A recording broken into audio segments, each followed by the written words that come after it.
Lala ngamanzi ningadlanga. Sometimes kudle laba abancane. Thina sinomama silala singadlanga. Senzela bona laba abancane. Abancane khona bakhona ukudla wena no mama ningadli. So for how long has this been happening?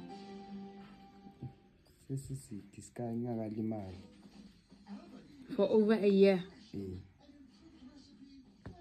No, for over a year.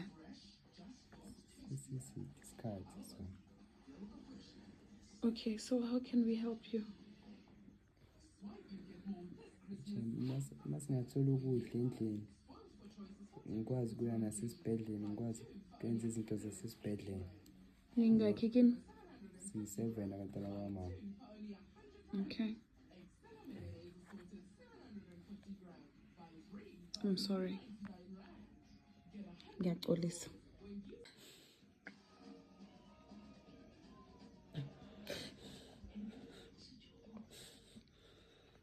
Igama ngoNeo Wakambatha, hlala eMlileki Katlehong. Mina 16 years. Usizo ngicela usizo ukuthi bangincede ngiyothola amabheki, bangisize nokubhuka for ukuthi ngiyobuyisela kanye nokuthi ngithole nokudla endlini. Ufuna ukureverse istoma. Okay. Have you checked bakucheckile ukuthi ungakhona ukuthi ureverse istoma?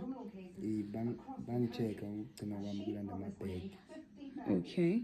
Bathe uye kuphi kuyo reverse? ePhulusong Hospital. Okay. So what is the challenge? I-challenge yakho yini? Currently, gini, whatever that you have, i-challenge, i-problem yini?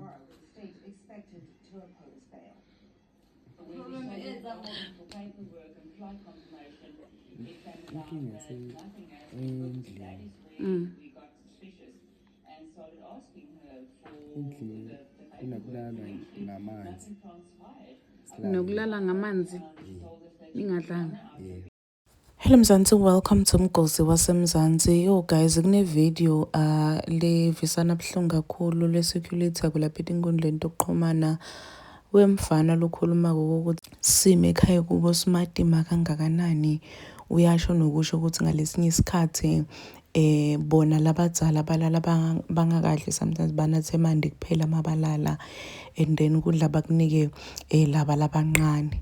So uyasho nje ukuthi this thing has been happening for almost a year now, because baswele like they have nothing, abanalutho.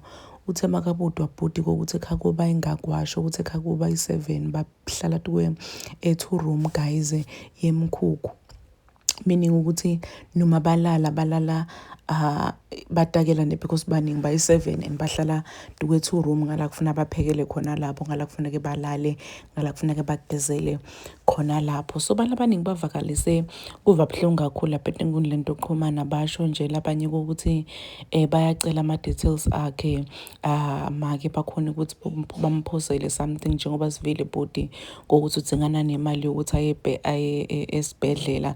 So guys, simo simatima kakhulu kulabanye bantu. You think ukuthi yakhe impilo ibhlungu or yakhe impilo ayikho perfect, ayikho right, but there are people who are having it worse la ngaphandle. And I always ask myself ukuthi kungani labantu labatibona ukuthi baswele labadala babona ukuthi they have nothing, bathanze kuba nenqumbi abantwana. Uthole umuntu unenqumbi abantwana like lo makelo una7 bantwana, akasebenzi, akanayindlu, but una7 kids. Kanjani? This is really unfair for the kids, because uletha abantwana emhlabeni ukuthi ubahluphekisa, yet kwanawe you have nothing. And you'll find people saying, oh, shokusho ukuthi umuntu makangana mali kufanele angabi nebantwana, shokuthi umuntu makaswele kufanele angabi nebantwana. Yes, because ubayisa abantwana labayi7 if ubona nawe ukuthi awunamali, awusebenzi, awunalutho, awunayindlo. It's really not fair for the kids, because abantwana bacelele kutalwa, abantwana bacelele kuvele kuba semhlabeni, balethwa nje umuntu lo decide yena ukuthi abe njani, abe selfish, angabaqabangeli labantwana. Because manje it's not fair for the kids abacelelanga labantwana kuba khona emhlabeni balethwe bantu and siyobuda ukuthi where the fathers babe baba labantwana nowhere to be found.